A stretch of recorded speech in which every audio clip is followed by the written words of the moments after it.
But talking about crazy stuff, today it was announced in the Daily Telegraph that somebody has been prevented from being deported to Tajikistan because apparently the authorities there don't allow men to grow beards because they are concerned about Islamic extremism.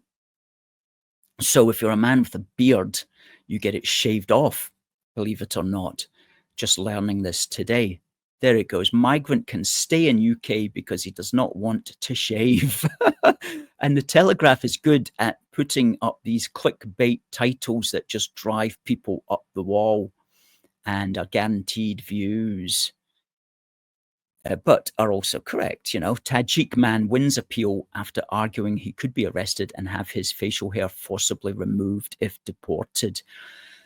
Now, just to give you a little bit of background on that, basically the what he's claiming is under Article 3 of the European Convention on Human Rights.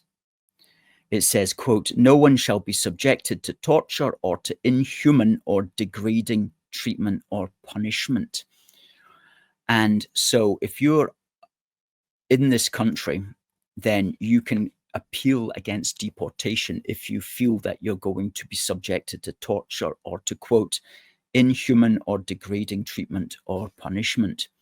Now, the thing with that clause, I mean, it sounds fair enough on its face, but like all of these things, the definition of what is inhumane or degrading gets stretched in time. It gets stretched in time.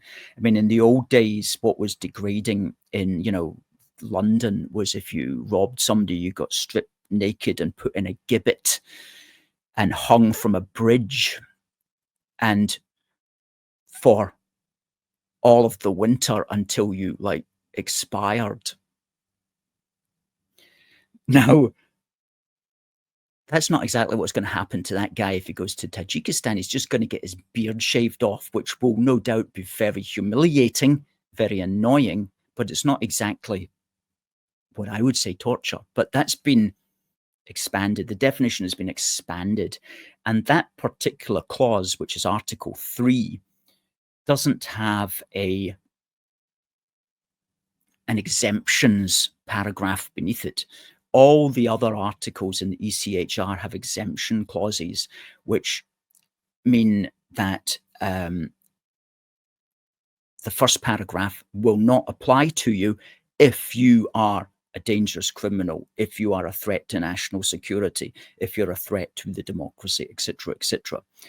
And so there's always a paragraph 2 and exemptions, or what's called a conditional clause, which very often is there in order to exempt certain behaviors that aren't included under the first article.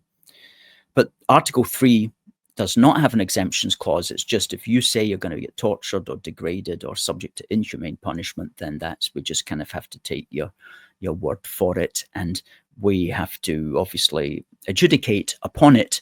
But what has now happened is that that's got stretched to the point of absurdity.